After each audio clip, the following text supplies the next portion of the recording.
مشکل در این نیست که مثلا در تمام شدن رابطه تو با دیگری یک تنفری آغاز میشه. به عبارت دیگر در اتمام رابطه طرف مقابل از تو متنفر میشه و یا اینکه تو از اون متنفر میشی یا هر دو از همدیگر متنفر میشین. مشکل در اینجا نیست. مشکل در اون تنفر نیست. مشکل در تمام شدن رابطه نیست. این تنفر بدون هیچ گونه زحمت و تلاشی از طرف تو یا از طرف مقابلت همچنان به قوت وجودی خودش ادامه میده و یک امری است کاملا حیاتی، حقیقی و وجودی. اسمشو میذاریم تنفر، اما زنده هستش.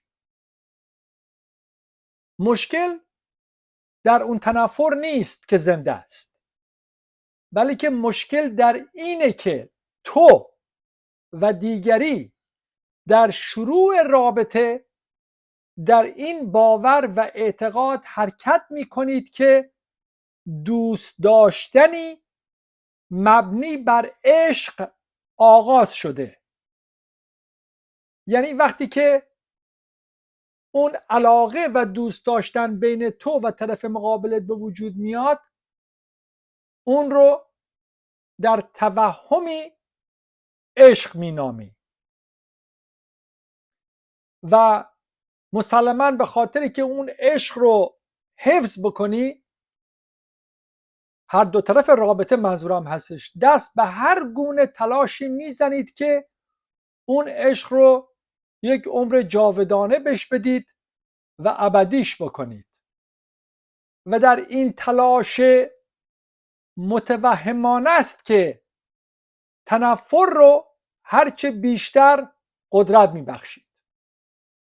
به عبارت دیگر عشقی که هیچ چیزی جز لرزش‌های موقت حیاتی نیستند، این لرزش‌های موقتی رو میخواین مومیاییش بکنی، میخوای ابدیش بکنی و این مشکل سازه.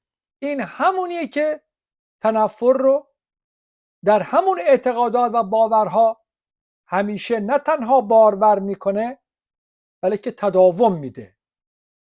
پس اون چیزی که اصل اینه که تنفر زنده هستش، همینطور که عشق هیچ چیزی جز لرزش‌های وجودی در حیات زنده نمیتونه باشه. تنفر هم همونه. تنفر هم همون لرزش‌های حیاتی زنده هستش. منتها ما از اونجایی که میخواهیم در فهم دوست داشتن به عشق ابدی برسیم، در همون رابطه، در همون هیت هم به تنفر ابدی میرسیم. پس در اینجا توهمی که ایجاد میشه اینه که این لحظه ها رو به دنبال مومیایی کردن خودش میفرسته. میخواد لحظه های زنده رو بکشه، بمیرانه و اون رو مومیایی کنه که بهش بگه عشق ابدی. همونطوری که در بستری نیستی و مرگ زندگی چند صباحی میگذره و همه تلاش های ما برای رسیدن به زندگی جاودانی، به زندگی ابدی، هیچ چیزی جز آشکار کردن، هرچه بیشتر آشکار کردن و آشناتر کردن مرگ، چیز دیگه ای نمیتونه باشه. این رابطهش دقیقاً به همین شکله. هر چقدر که میخوای عشق رو ابدی کنی، عشق رو همیشگی بکنی، به همون نسبت تنفر نیز ابدی و همیشگی خواهد شد.